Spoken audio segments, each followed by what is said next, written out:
خالي عامينا نفطر لنا كن قصلينا الصلاه ازي كيطفئ سلام يلا زوج ازي ناي مጨረሻን ሚለ ማሐዘ ይኮነ ናይ መጨረሻን ጸላእ ምጥፋዩ አበይ ይጠፍእ አበይ መስዋዕና ጠጠው ይብል ወይ ካዕነ ይድህብ ሓብርና ንሪያዩ ትዋና ዓላማ መሰል ዓርሶ ውሳኔ ናይ ህዝቢ ትግራይ ምርግጋጽ እስካዕ ዝኾነ እዚኣ ኣሜን ይብሉ ዝቕበለላ ሰዓት አበይ መስዋዕና እያ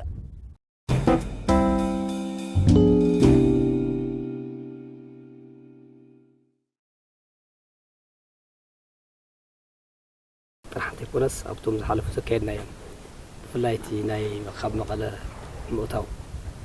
ናብዚ ዝተኻየደ ናይ ሓለዋትን ድሕነት ህዝቢ ትግራይ ናይ ምርግጋጽ ወሳነ ግጥማት ካብ ዝኾነ ካብ ዜሮ ናብ መዳፍዕን ታንክን ወኒና ዘካይድና እዮም ውግኣት ብርክ ዝበሉ እዮም ሞ ተዓቕምናትና ከመይ ተሃኒፁ ከመይ ተነዲቑ ማለት ይከኣል ዝገብካ ኣብ ዝመነ ዘለካ ብፍላይ ናይ መካናይዝድ ሓይልና ዘሎ ዝተደጋጋሚ ኣብ ዝተፈላለየ መድረኽ ከም ዝሰማዕኹምዎ ዓበይቲ ኣመራርሓ ዝገልጽዎ ከም ዝነበሩ እቲ ናይ ህዝቢ ትግራይ ሰራዊት ንስኹም እውን ብዝነበርኩምዎ ኣብ ምንታይ ነርና ኣበይ ኣለና ኩልና ንገንዘቦ እዩ እዚ ከዓኒ የተዋና እቲ ንምጥፋእን ንምንጻትን ህዝቢ ትግራይ ተፈሪድሉ ህዝብና ካብ ምድረ ንኽጠፍእ ካብ መሬት ትግራይ ንኽጠፍእ ተፈሪድሉ ዝተፈላለየ ሓይልታት ተሰሊፈን ንዓና እውን ነቲ ህዝቢ ትግራይ እውን ብዙሓት በደለታት ኣብ ሰብ ክፍጸም ኢልካ ንዘይትግምቶ ግፍዕታት እናተፈጸመ ጸኒሑ እዩ ነቲ ካብቲ ህዝቢ ትግራይ ዝተወለደ ተቃላሳይ እውን ተጋዳላይ እውን እቲ ውድብ እውን ከይተረፈ ኣጥፊናዮም ኢና ኣብኒናዮም ኢና ዝተፈላለየ ሽሙ እናተውሃበ ዝተፈላለየ ትርጉም እናተውሃበ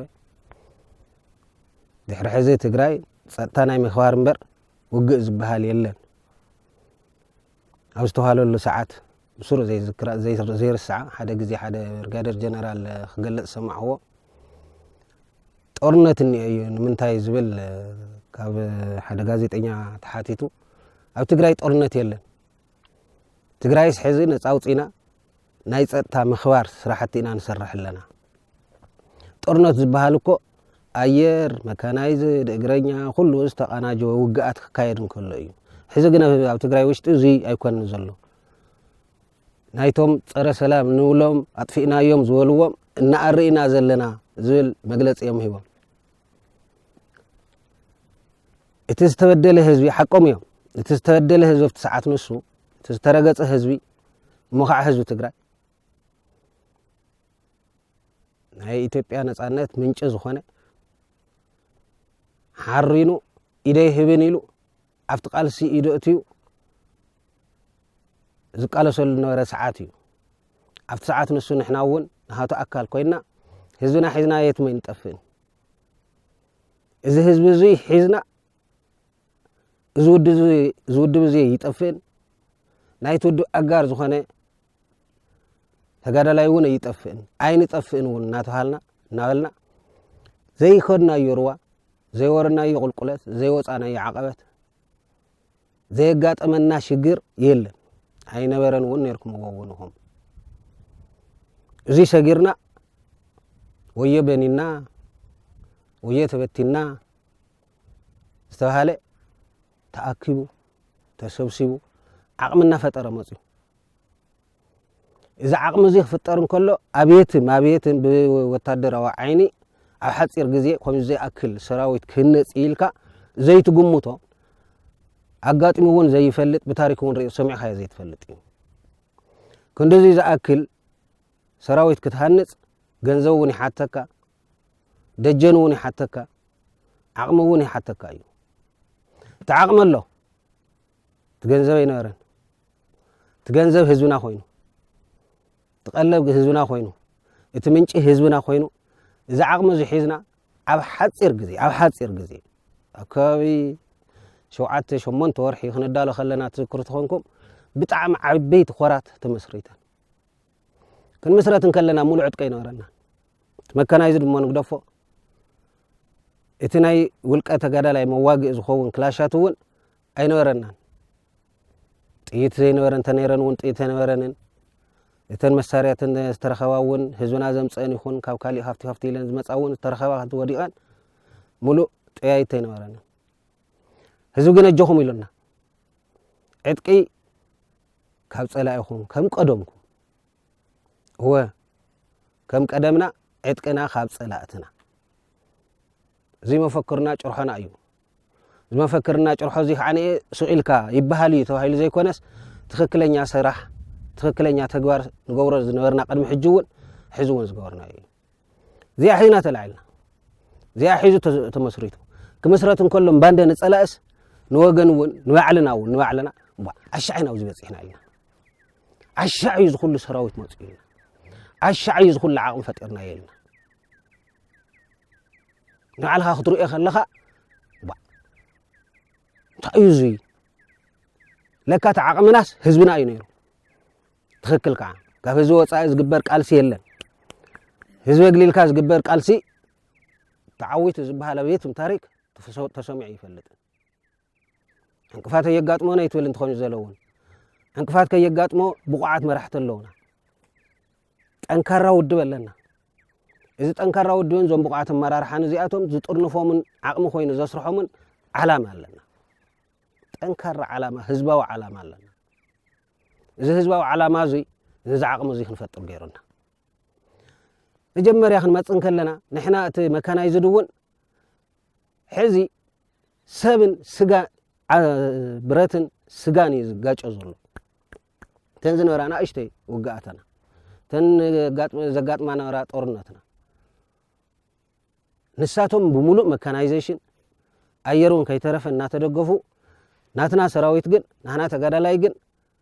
ተንዘለዋ ናይ ውልቀ ብረት ሒዙ ምስ ብረት ይላተም ነይሩ እዚ ቀጻሊ መካናይዝን ክምስረት ከም ዘለዎ ንፈልጥ ነርና መምሃሪ ብረት ግን ይነበረና ከምቲ ማንም ተጋዳላይ ዝመፀና ተቀቢልና ብቻርት እናተሰኣለ እታ ቀጻሊ ተዓጥቃ ብረት እዚኣ እያ ትመስል ብስእሊ እታ ታንክ እዚኣ እያ ትመስል እታ ቢኤም እዚኣ እያ ትመስል እታ መድፍዕ እዚኣ እያ ትመስል እታ ኣየር መቃወሚያ እዚኣ እያ ትመስልና ኣለና ሰልጢኑ ተቀቢልዎ ዓቅሙ ፈጢሩ ንምንታይ ዓቅሙ ፈጢሩ መስለካ እቲ ዋና ዓንተ ወይ ዝበልክዎ ዓላማ ህልክ ወን ኣለዎ ካብቲ ጨቆነ ህዝቢ ወፂኡ ነታ ዘላ ጨቆና እዛ ጨቆና እዚኣ ክትቅፅል የብላን እንተቐፂላ ክንጠፍእ ኢና ተቐፂላ ክንጠፍእ ስለ ዝኾንና ክነጥፍኦ ኣለና ንሕና እውን በዚ ግዜ እዚ ዓቅሚ እንተልዩ እኳ እዩ ሰብ እውን ኣቤት ኢሉ ኢድነሲኡ ኮፍዮ ውሪዱ ጤና ስጥልን ዝብለካ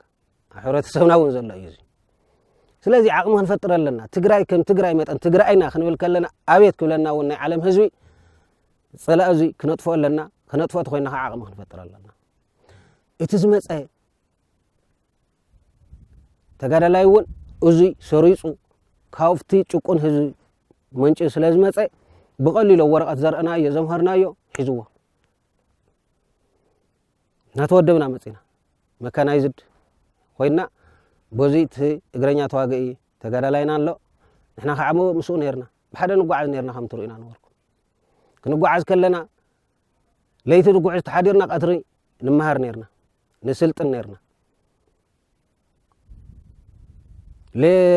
ቀትሪ ንጓዓዝ ተሓዲርና እውን ተውዒልና እውን ለይቲ ብታ ዘለትና ብወረቐት ይስልጥን ነይሩ ይበቅዕ ነይሩ ንበቅዕ ነርና እዚ ዓቅሚ ሒዝና ኢና ንመጀመርያ ግዜ ትዝክርቲ ኮንካ ዓዲ ዕሽር ንመጀመርያ ግዜ መካናይዙ ንፈልጦ ኢና ስእሉ ኣብኡ ስለ ዝዓበና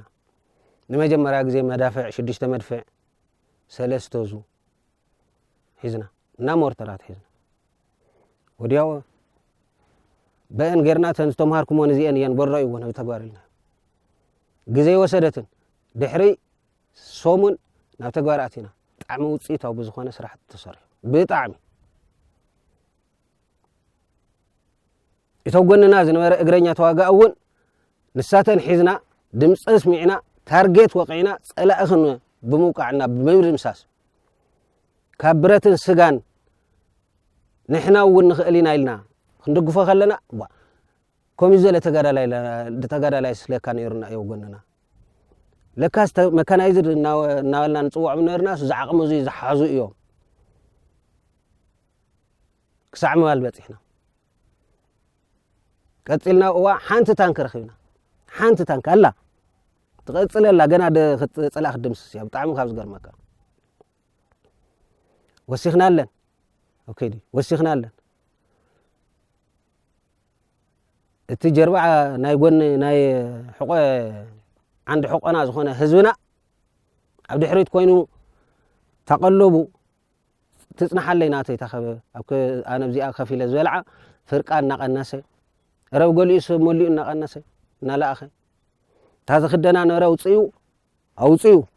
نعودك اي نكاس كزي سخات خدنا نالا زل خنا نرى زي اخ خنكم كلكم زي اقلب زي اخ خوكم كلكم صلاخ تطفيوكم كطفي خعاز ولنا نرى حق بايو تخكليو ولا وشتنا امنا ينتمصنا اب تغبار نارنا يخدنا كاوت مكانايزنا لكع خم تبكالي زني عقمنا فطره ناي ايرا ناي مدرا مارت ناي مريتا بمولو ميكانايزيشن استرغفه وقعتنا كايدلنا تعمر غزغر مكا تفلطها بزحات وقعت كايدنا بمعرابون نوشتاتو غندرات كباب بصحنا اينا بزيون اسكع نفاس موچا بزيون اسكع ندسي زقرونالو نيرو بزيون كم تتفلطو اسكع عفار وشت اتينا نيرنا توسنه تطولنا تطو كنول نكلنا عين خؤلون لنا يكون كنزنقع نكلنا نحنا وانت خوينا زنقعنا عندنا نقول كما تقال علينا مثلا اتودب مدحانيت كم تصيو زوله تحساسو افتقاد على يالله ها زخونه زي تقدد قداد الله كما يكدفن كم زلوا يزمكر الله مخيرو خعنيه وصيتاو زخونه دمدامه كم زمص ناي تقاد على امنت يوسي موصيخا حاصير غزي افتاز نورت غزي عبي لو طمصينا ناي ودباتات ناي درجاجت لوط غيرنا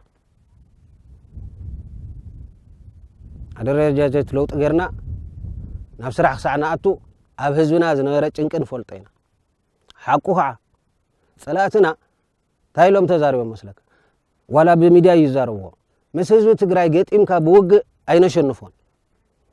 ዘይሽነፍ مخانو ونرينا يينا ام ميديا وصينا قادድናዮ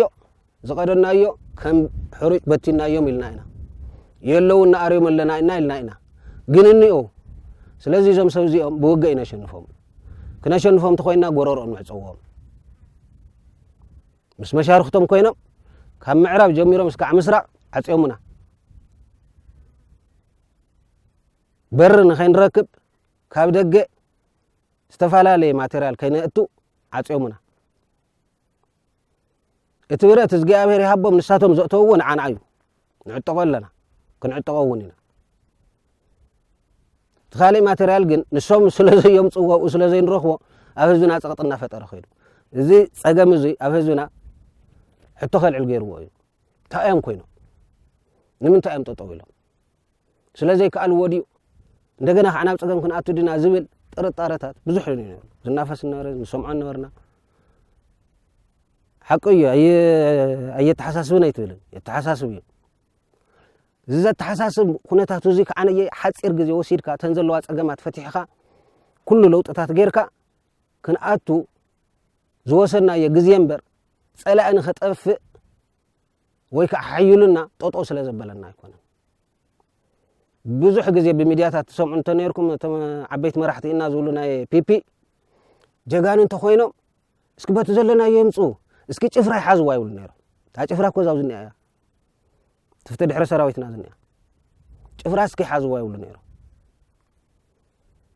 تطو كن كل كلنا سنكينا نصعل نيرنا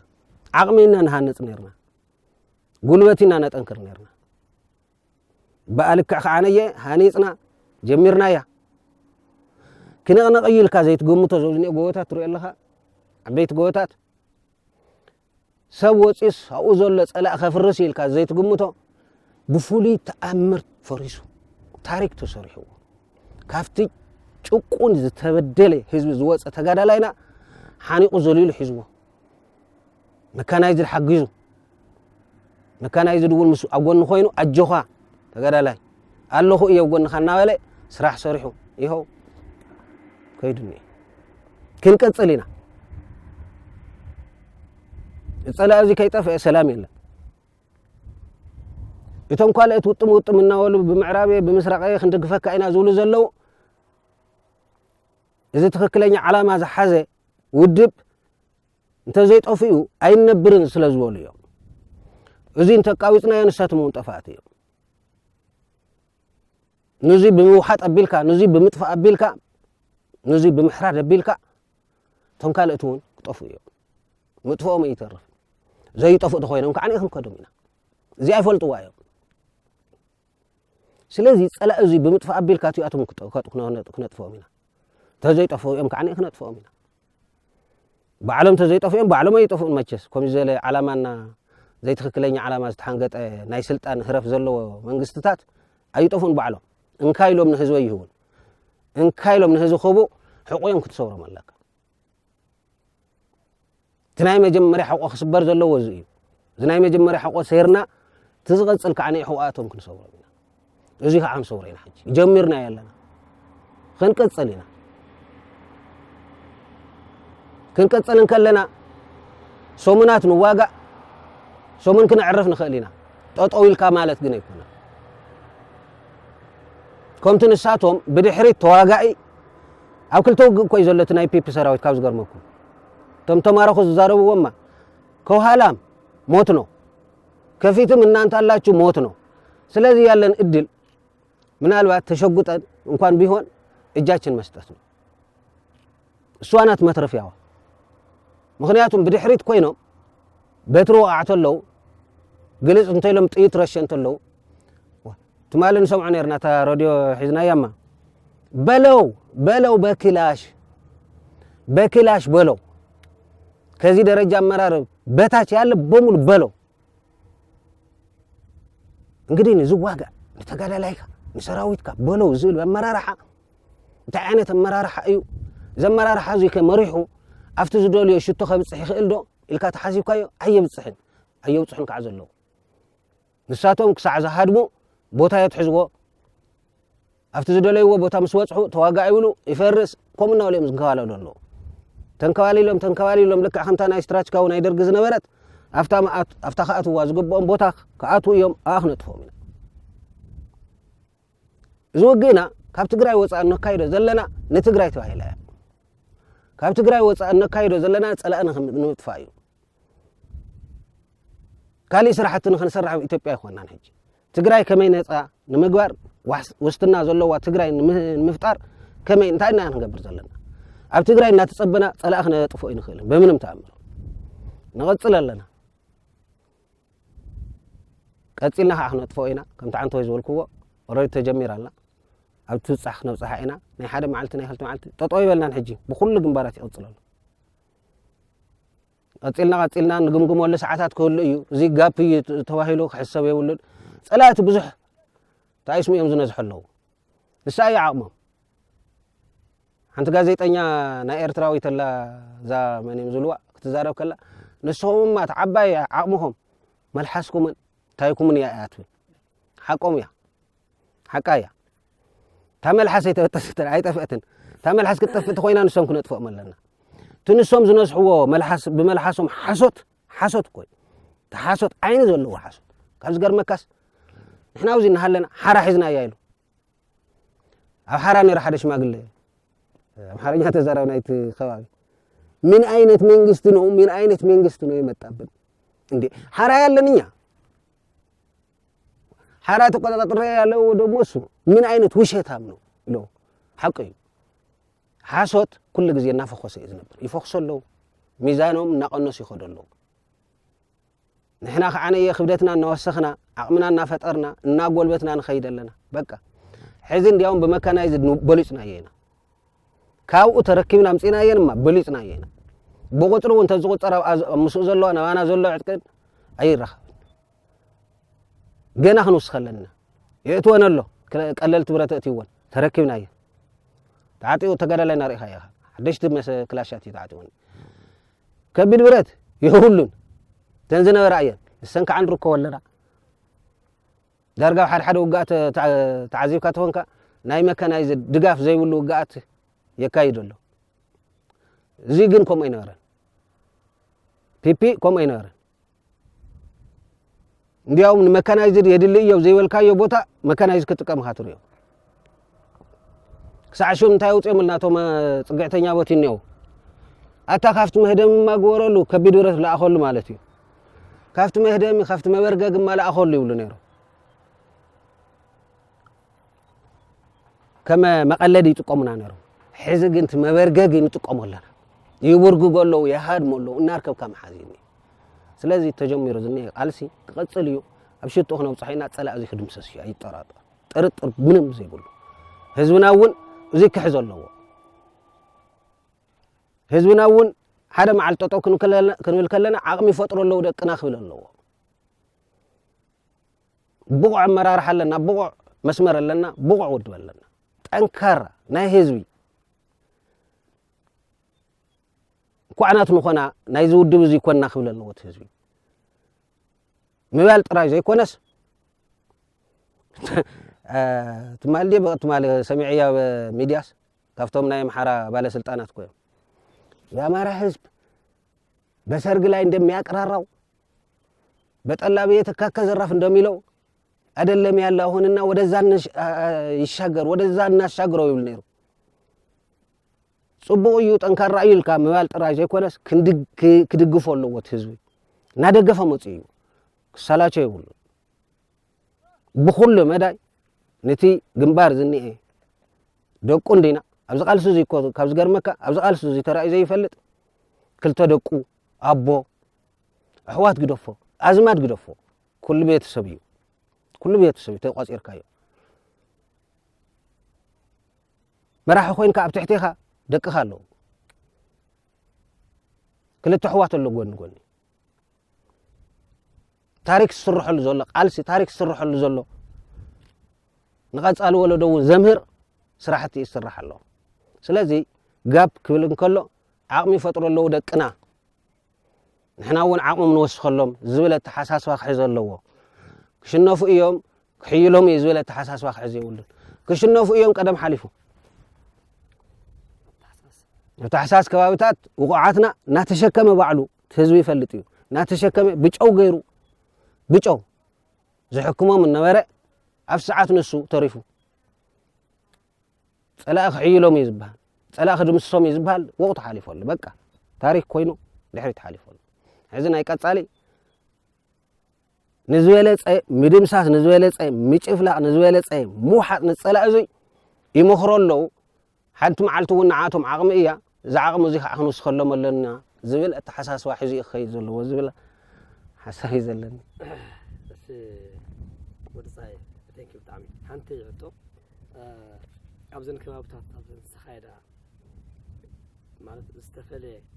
زغرضنا له خطاتو بفلاي نايت مكان يزيد حيل استوادد حيل استوادد ابتنكو اب كما بيسراسا 55 كبابتا زلو استوادد متقعت له امو حزبزيتي نزي اب تصلا از فطر ناي سنه لبنا راح انت كونس بفيزيكال درجه باكال درجه فطر عدن تهديدن دحري زصقد كصقنا يخلد يخو او زلو توسنه خغي خوغل حسن زلو مرت افت ميكانايزد كم تزول كايو ابصلا زي هونس او وغن ونادنقو تترفي حقيدا عنتو يلكا ابصلا اخعب ولك رعد فطيرو رعد طرا يخونن رعد እኮ بدمصون كترعد تخلخ بوصيتاوي مرخات زرارو نيركم تعبي صقط زخونه ميكانايزد يو بمدافع ممرتر እግረኛ አጎንና ዘሎ በጻይና ዝተዓጠቆ መሳርያታት ዝበጽሐሎም ጉድኣት ባዕሎም ይዛረቡ ነይሩ ስለዚህ ተንዘለዋ ብረት ብሓንቲ ጀሚርና ብክልተ ጀሚርና ሕዚ ብዙሕ ኮይን ኣለና እዚ ብዙሕ እዚ ከዓ የስእልካ ብብትነ ይኮነን ኣቃናጅና ተዋዲዱ ይኸይድ ኣሎ ትሪኦ ኣለኻ ኣብቲ ውግእ እውን ዓብይ ዓቕሚ ኮይኑ ይቕፅል ኣሎ ርኢኻ እዚ ጎቦታት እዚ ብታንክታት ክቃዕ ከሎ ብመዳፍዕ ክቃዕ ከሎ ኣብ ጸላኢ ዓብይ ራዕዲ ይፈጢሩሉ ከቢድ መሳርያ ነቶም ብድሕሪት ኮይኖም ዝወቕዑ ዝነበሩ እውን ፀረ ኮይንዎም እዩ ነቲ ወታደራዊ ቅድሚት ኮይኑ ዝቃለ ዝዋጋእ ጥራይ ዘይኮነስ ቶም ኣብ ድሕሪት ኣጃከር ኮይኖም ብበትርን ብክላሽን ብጥይትን ዝወቕዑ መራርሓ እውን ንዓቶም እውን ወቂዕሎም እዩ ነቶም እግረኛ ናይ ጸላእ እማ ሓገዝ ኮይንዎም ብሓደ ገጽ ምክንያቱም እቲ ናይ ድሕሪት ዝነበረ መቕተልቲ ነጉድለሎም ኣለና ይጎድል ኣሎ ስለዚ እቲ መካናይዝድ ሓይልና ቀጻሊ እውን ብጣዕሚ ክዓቢ እዩ እዚ ክዕቢ ዝኽእል ዓቕሚ ኣሎ እዩ ዓቕሚ ኣሎ እዩ ካብ ላዕሊ ሒዝካ እስካዕ ታሕቲ እዚ ሒዝካ ናይ ምስፋሕን ኣዳራጅኻ ቁፅሪ ዘይኮነስ ክንዲ ዘለዋ ኣቃናጅኻ ኣዋሂድካ ምስቲ እግረኛ ተቃናጅኻ ዝግበራ ዘለዋ ውግኣታት ብዓይንኻ እውን ትሪኦ ኣለኻ ዓብይ ውፅኢታዊ ዝኾነ ስራሕቲ ይስራሕ ኣሎ ሕጂ ከዓ ሜዳ ይቕበለና ኣሎ ዓብይ ስራሕ ክስርሐሉ ዝኽእል ብመካናይዝድ እዩ ኣብዚ ከዓ ርኢኻዮ እስካብ ሓራን ንኣቱ ዝነበረ ግጥማት ታንክታትና ኩለን ተዋዲደን ኣብ ጸላኢ ራዕዲ ፈጢረናሉ እየን ሕዚ ኣብ ጥቑ ክዓርፍ ጥራይ ዘይኮነስ ድምፁ ክተስምዖ ከለኻ እውን ዝፈርስ ጸላኢ እዩ ዝፍጠር ኣሎ ተፈጢሩ እውን ዘሎ ሰቦ ኣብዛ ግንባርማ ልዕሊ 10 ክፍለ ጦራት ነይረን ናይ ጸላኢ እዞም 10 ክፍለ ጦር ተጨፍሊቆምስ ሓደ ክፍለ ጦር መራሒ ይመርሖም ነይሩ ሓደ ክፍለ ጦር መራሒ እስኪ በዚ ክንደይ ኣሎ 10 ነው ያሉኝ ይዛሃቸውን አናዋለ ሞቶም ይሆናሉኝ ይዛሃቸውን አናዋለ እዚ ናብዚ ደረጃ እዚ ከብጽሕ ዝገበረ ከዓነየ ጠንካራ እግረኛ ተጋዳላይናን መካናይዝድ ብምዋሃዱን እዩ ስለዚ ዝዓቕሙ እዚ ከዓነየ እናዕወና ይኽን ከይድና ሰማይና እውን ሓሊና ኢና ነና ሰማይና እውን ሓሊና ያለና ብመሬት እውን ጠንካራ ዝኾነ ዓቕምና ፈጠርና ንኸይድ ኣለና እዚ ዓቕሙ እዚ ይጅመረሎ እምበር ኣይወዳእና እያ ክቕፅል እዩ ዘመናዊ ዝኾነ ሰራዊት ምህናፅ ዓብይ ሚና ዘለዎ ተጋዳላይና ንሃንፅ ዘለና ኣብቲ መካናይዝድ ንወሎ ኣብቲ እግረኛ ወይ ከዓ ኣብቲ ተጋዳላይና ኣብ ኩሉ ስለዚ ቀጻልስ ኣብቲ ጸላእ ዘሎ ራዕዲ እናፈጠሮ ዝመፀ ዝበለፀ ራዕድን ኣብቲ ድምሰሳ ሓመድበን ዓብይ ውፅኢት ከምፅእ ዝኽእል ኣደረጃጀትን ኣሰራርሓና ንኽተል ዘለና ኣብዚ ዝካየዳ ዘሎ ኣብ ፈሲ ዝካየድ ዘሎ ኣካል ናይ ፀሓይ ብራቅ ወፍሪ ፀሓይ ብራቅ ኮይኑ ብፍላይ ኣብ ናይ ጭፍራን ሚሊዮን ከባብታት መስመር ገዛእ መስመር እዩ እዚ መስመር እዚ ናይ ባዕሉ ዝኾነ ሓድሽ ምዕራፍ ተፃሒፉሉ ኣሎ ኣብ መንጎ ህዝብታት ትግራይ ህዝብታት ዓፋር ዝነበረ ናይ ቃልሲ ምትእስሳራት ኣተኣሳሲሩ ተኣሽሙ ዝገበረ እዩ ገለገሊኡ ግን እንታይ ኣሎ ምናልባት ኣብ ጭፍራ ወይ ሚለ ምስ ሓስካስ ኩናት ዝውዳእ ዝመስሎ ሰብ ናይ ይሰኣንን እሞ መስመር ናይ ምቁፅፃር ሓደ ዘረባ ክኾን ይኽእል ሓደ ኣካል ናይ ተቓልሲ ክገብሮ ትኽእል ናይ መወዳእታ ቃልሲ ግን ክኾን ይኽእል እስኪ ምሳና ህዝቢ ዓፋር ትግራይ ተኣሳሲርካ እንግዲህ እቲ ከምቲ ዓንተ ወይ ዝበልኩኻ ትውጋኣትና እናስፋሕና እየ ንኸይድ ኣለና ብተስፋሕናዮ ቁጥሪ ከዓ ካብ ትግራይ እናወፃና ኢና ንኸይድ ዘለና ካብ ትግራይ ብምውፃእና ካሊእ ዓቕሚ ኢና ንፈጥር ኣለና ህዝቢ ዓፋር ኣብ ጎንና ንስለፍ ኣሎ በቲ ናይ ፒፒ ዝጥቀሙ ቁንጮ ዝኾኑ መራሕቲ ንህዝቢ ዓፋር የዳናግርዎ ኣለዉ ህዝቢ ዓፋር ግን ጎንና ኢና ርኢኻዮ ኢኻ ውሽጢ ውግእ ምሳና እዩ ዘሎ ቀትሉና እየሞ ይብሉን ዘርፉና እየሞ ይብሉን ምሳና እዩ ዝኸይድ ዘሎ ስለዚ ሓደ ዓብይ ዓቕሚ ኢና ንፈጥር ኣለና ካልኣይ ዝውግእ እዙይ ናይ መጨረሻን ሚለ መሓዝ ኣይኮነን ናይ መጨረሻን ጸላእ ምጥፋእ እዩ ኣበይ ይጠፍእ ኣበይ ምስ በፃሕና ጠጠው የብል ወይ ከዓ ኢዱ ይህብ ሓቢርና ንሪኦ እዩ እቲ ዋና ዓላማ መሰል ዓርሰ ውሳኔ ናይ ህዝቢ ትግራይ ምርግጋፅ እስካዕ ዝኾነ እዚኣ ኣሜን ኢሉ ዝቕበለላ ሰዓት ኣበይ ምስ በፃሕና እያ ሚለ ዘይክትከውን ትኽእል ካብኣ እውን ክትቅፅል ትኽእል ፅባሕ እውን ክቕበላ ይኽእል ኣብዚኣ እናሃለና ስለዚ እቲ ቃልሲ ቀጻሊ እዩ ናይ መጨረሻ ይኮን ናይ መጨረሻ ናማ ፀላእ ምቅባጽ እዩ ደልና የ4 ነጥቢ ዝፀላእ እዚ ዝቃወጸሉ መዓዝ እዩ ኣበይ ምስ በጻሕና እዩ ዝብል መልሳ ኣብኣ እያ ታቦታ በእያ ታወቕታ መዓዝያ ሓይርና ንርያ ትኸውን ስለዚ ናይ መጨረሻ ናይኮነ ናይ መጨረሻ ጠጦ ኣብ ሓደ ቦታ ጠጦ እንተልካማ ኩሉ ግዜ ታይ ዝብለሉ በመሓርኛ ቀጋጋ የተጠጋ ቁልቋል እያለቀሰ ይኖራል ዝብልዎ ምስ ዓጋ ምስ ተጸግዐ ቁልቋልስ ናነብዒ ዝነብር ምክንያቱም ንፋስ ነቃንቆዶ ይወጎ ከማ እያ ክትከውን ስለዚ ፀላእ እዚ ክጠፍእ ኣለዎ ከማ ከይትኸውን ፀላእ እዚ ዝጠፍአሉ ኸበ እዩ ሚለ ጽቡቕ ሓይርና ንቕበሎ ሰየ ሚለ ብምኽፋትና ግን ንህዝቢ ትግራይ ሓደ ዓብዪ ዓቕሚ እዩ እንረኽቦ